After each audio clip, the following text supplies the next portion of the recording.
Hello, a very good afternoon and welcome to the MotoGP eSport Global Series Arena for the first time since 2019. Goodness gracious me, it feels good to be able to say that. We're back for the grand finale on Friday night live from the Circuit Ricardo Tormo in Valencia. Before that though, we need to set the grids for races 7 and 8 of the 2021 Global Series. The first coming your way from Austin, Texas. The Circuit of the Americas will play host to the 7th round of racing in 2021. It's Jack Appleyard and Jack Ross bringing this 15-minute session, and normally, Jack, pressure is pretty high for these qualifying sessions. We've seen over the years how important they are, but none more so than right here, right now. These are pivotal moments for our eSport gamers.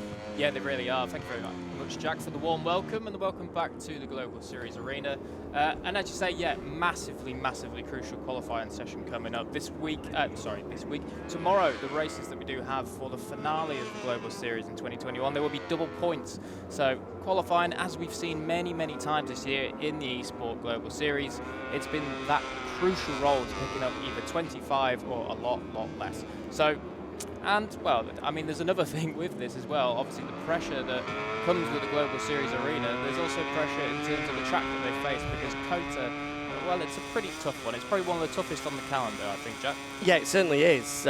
So many technical demands the Circuit of the Americas poses. Of course, more corners here than at any other circuit on the MotoGP calendar. Good news is they don't seem to be having the same issues with bumps as the MotoGP riders did when we went there a month or so ago. Looking at them going through turn 9 there as they dropped down, we saw the likes of Joan Mir, Johan Zarco as well, all having huge moments through there as they almost bunny hopped their way downhill. Fortunately for these guys, no such issues. We're on board here with Williams Christian, the Suzuki man. Of course, all of these guys just winding up into the final sector and into the last corner before setting their first flying laps.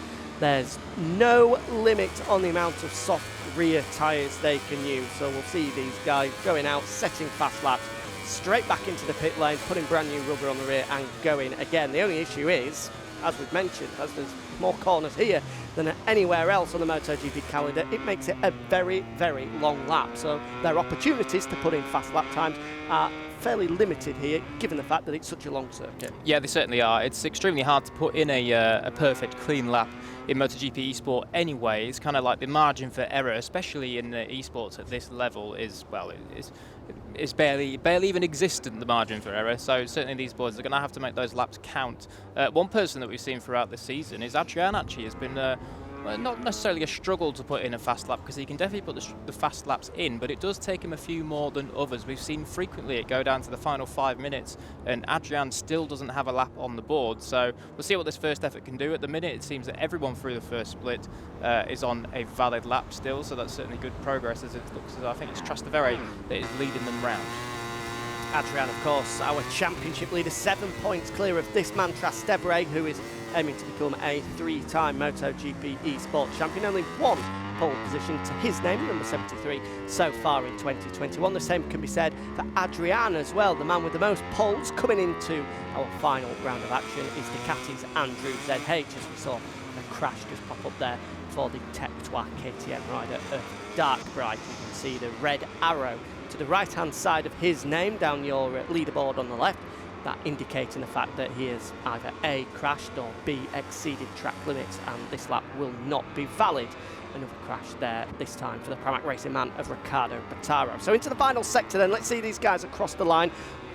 Who is going to set the best marker with now only 10 minutes remaining? Trastevere will come across the line first, a 1:58.634. That's a good lap from the Yamaha man, but it's instantly beaten by the Suzuki of Williams Christian. 3/10 clear is a Suzuki man, a 1:58.281. That is an impressive lap. 0.3 of a second is a huge margin in MotoGP eSport, so he'll be delighted with that. Well, this man right here, Williams Christian. Yeah, that is massive. I've got to say, 3.5 tenths in MotoGP eSport. It may well be around COTA, which is a 1:58 long lap, but that's no mean feat to pick up 3.5 tenths on a 2-time world champion and the reigning champion at the moment as well. So then, first exchanges on the board, and it is, as we do say, say, Christian at the top with Trastevere and Adrian, and then the other big hitter, Andrew ZH, the 2019 world champion there, from Piero Ricciuti, Jack Hammer, Joel Clay and Fuchs, and the other three that we see on the board there have not set a time so far. So Mr. T, Dartbright and Ricardo Battara are ready to go again once they sort out a couple of things in the pits. Yeah, they've gone straight into pit lane of those guys yet to set a lap time, whereas the other 8 riders, you saw them cutting across turns, 3, 4, 5, 6, as they flicked right, left, going straight across that, trying to get to the pit lane as quick as we possibly can do, because every second here is going to be crucial. We're on the rear of the wild child here, Piero Ricciuti, our rookie surprise in 2021 so far, the number 5. Currently sits 4th in the championship, 20 points adrift of his Honda counterpart Adrian at the top of the standings. Been some season so far for the young Italian, our youngest man on the grid, but he's certainly not been lacking in quality at all. He's been super bravery. Or bravery, that as well, yeah. Yeah, well, we said, didn't we, when he made that wild card at the end of the 2020 season last year, we thought that he'd be one to watch all throughout qualifying stages if he could make it to the Global Series, and so he did. And yeah, he's made a huge impact. Several podiums this year, and certainly qualifying as well. He's not bad either. That really is kind of the mark between the guys that are consistently at the top and those that can have one good race and bad race. If you can consistently qualify on the top 2 rows of the grid, it really does help you here, because as we do know, it gets a little bit chaotic going into turn 1 and through the first split sometimes. Well, what's happened here? The crashing. That's a great one. Coming into pit lane. That is a bit odd. Here comes Fuchs and Joel Clay. Not particularly sure what happened there, but they're into pit lane regardless. New soft rear tyres, of course. Michelin, the sole tyre supplier in MotoGP, will be sticking those in the back for these guys, and then they'll be heading back out to put another fast lap in. Talking of your pole man, or provisional pole man at the moment, Williams Christian, 5th in the standings, but 38 points adrift of his brother Adrian at the top of the table. He's going to have to qualify on pole and win both races tomorrow night to even stand a chance. And even then, even if he pulls off a miraculous final round with 100 points in his back pocket, it's still not anywhere near guaranteed that he's going to win the championship. He's going to need a lot of help from elsewhere. Well, that one's gone wrong for Mr. T straight off the bat. Turn 1 just took the front. A classic little COTA crash, that one just as it goes uphill. And that's a bigger one. That's not so much a classic COTA crash. It's just a massive crash there. High side coming through. I think that was turn 3, was it? So Dartbright's going to go again. He needs to get a lap on the board. So do the other 2 down the bottom of the time screen still. But as you do say about Williams Christian, Jack, I mean, we know he's got the pace. He finished very well at the end of the season in 2020 to take, I think it was a runner-up last year, he wasn't he? So it's one of those things where Christian, if he turns it on, he can definitely claw these points back that he needs. But the trouble is, he does need some luck on the side as well, as you do say. So it's tricky, but we've seen, well, even in the last round of the Global Series, race 5, I think it was, where Trastevere had a very difficult race. I think crashed the opening couple of laps and then finished all the way back down in 7th. He lost a lot of points, so it certainly can happen. It certainly can, but you do get the feeling it's going to be too little too late for the Spaniard on Friday night.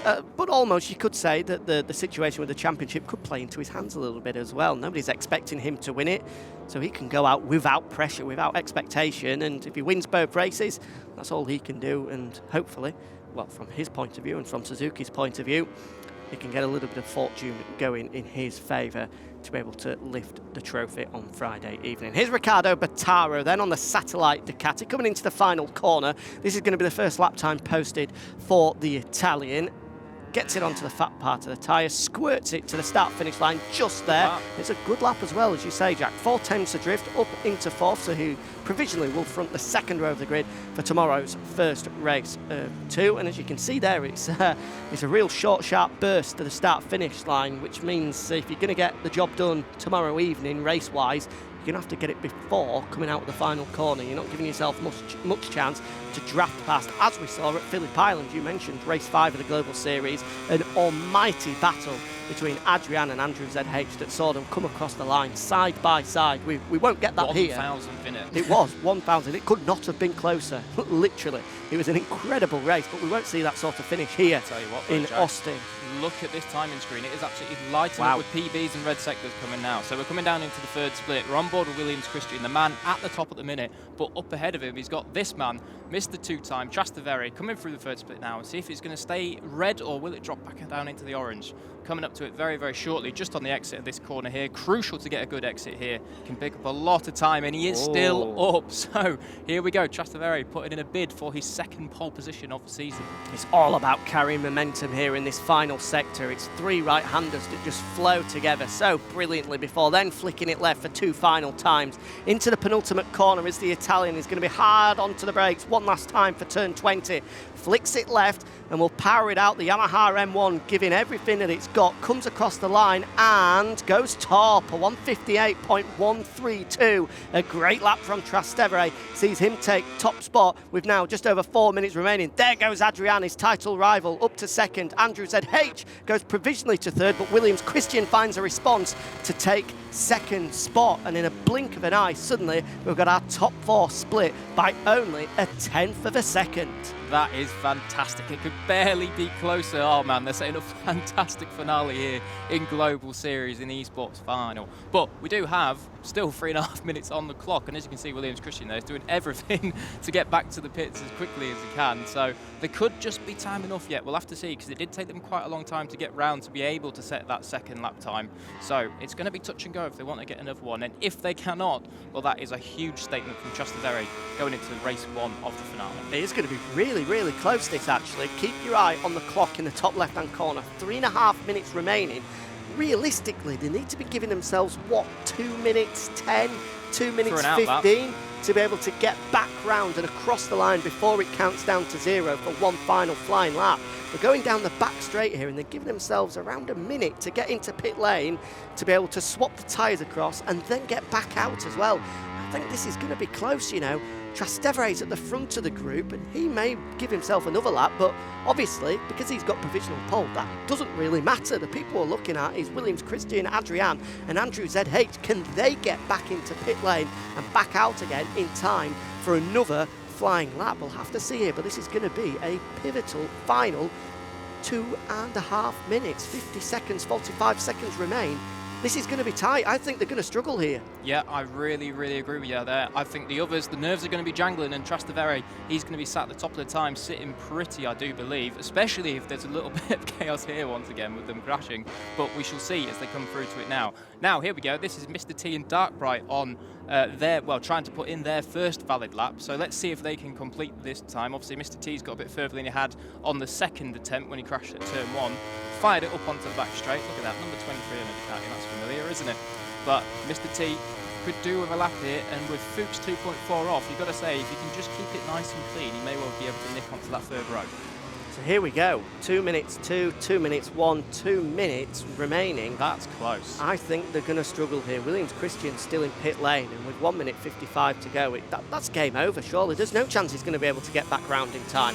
We'll keep our eye on Darkbright here and Mr. TFTW, who are, of course, trying to set their first laps of this session into this trio of right-handers. Before then they flicked left. Darkbright, the 49, as we said, on the Tech 2 machine, has crashed out once in this session already, which is why he's leaving it late to get this final lap in. Hard onto the brakes, into the final corner then for the 49. The Italian will come across the line momentarily, and he will go ninth. Ninth for Darkbright. Mr. T in the back of the shot will come across the line and go... said earlier he's been struggling with the pace, but that's not too bad. That's good from Mr. TFTW. I'm sure he'll be happy with that, only 2.2 off the pace. And now all eyes are on our championship leader, Adrian. Just a minute remains as he goes down the back straight here. Has he left it too late, or is he going to be able to sneak through with only a handful of seconds remaining to give himself one last chance at pole position? Yeah, this is going to be incredibly close. He's pushing hard on the outlap, certainly. Look at that, bouncing the rear tyre coming down all the way into turn 12 there. So Adrian, it's what we've got, 42 seconds now from this point. Ooh, he might nick this by 3 or 4 seconds. We'll see. It's an incredibly long circuit here in COTA. We said about it at the start, and it looks as though it's just paying off to prove exactly how we thought it would be. Oh, this is going to be so tight. He's into these trio of right-handers here with 20 seconds remaining. I think he might might just do it, you know. I think he's just going to sneak across the line. It's going to be tight, though. 2 corners remaining into the penultimate one here. 15 seconds now remaining. He's surely got the time, Jack. 10 seconds remaining. Oh, it's going to be close, though. He's a good job. The start-finish line is close. There it is there. 5, 4, 3. He's done it just by 2 seconds. Adrian, the championship leader, will get one final go at this. So here we go. This is drama of the absolute momentary. Oh, I thought he was going to tuck the front there. That was a big moment. But yeah, this is drama of the highest proportions. Adrian will be going through this first intermediate split very shortly. Is it good enough to challenge Trastevere for pole position? Riccardo Bottaro, he's come across the line. Fifth for the Italian. Adrian, smooth like butter at the moment. And it's red. It's red through the first sector. Oh, what a lap this would be from the championship leader. Incredible stuff from the Spaniard. Well, we've seen some belting laps from Repsol Hondas around here before. Think back to Marc Marquez with the pit lane dash where he had to jump back onto his spare bike. Adrian's trying to replicate that here now. A final lap attempt. He's the only one on a live lap, and he is the championship leader as it stands at the moment. He has to put this in. He has to qualify in front of Trastevere. This is crucial. He was wide there, though. He was wide. Not the ideal line. It's still red, though, halfway round, and he's on course for pole position as the Repsol Honda man. Coming down now, hard braking zone this. He's got to make sure that the rear doesn't skip about. Cannot afford to tuck the front here. Looks as though he's got it lovely. Absolutely brought that down to a T. That is exactly how you do it. Right out the manual, that one. Now, we're coming down. This is the third intermediate split coming up just after this corner. We said how this bit could cost you time. It's so flippy-floppy. It's an absolute nightmare on the game, but these boys do a superb job of it. Coming through now, and it is still red. Wow. Here we go. What a lap this is from Adrian, your 2020 MotoGP eSport champion, and he's proving right here why he was the man to beat in 2020, and he leads the championship at the moment as well. This is incredible stuff. He got across the line with only 2 seconds remaining. The pressure was there. He had to deliver, and so far so good. Red in sectors 1, 2 and 3. Is it good enough for pole position? Oh, I think he missed out. I don't know if it is. I thought I saw a flash of orange. I don't think he's got it. We'll have to wait for the final results to pop up here. I was convinced he was going to take top spot. Race director still just loading. Here we go. He hasn't. It's second. It's third, sorry. Trastevere takes pole position. Williams Christian holds on to second. And despite that last gasp effort, Adrian has to settle in the end for the outside of the front row. Andrew ZH will front row 2 for the first of tomorrow's 2 races, ahead of Riccardo Bottaro and Piero Ricciuti, with Jack Hammer, Joel Clayton, Dark Bright row 3, and Mr. TFTW and our Brazilian competitor Fuchs on the back row of the grid. What a qualifying session in Austin, Texas. Don't forget to tune in for the race tomorrow, 6 p.m. local time here in Valencia for the Global Series decider.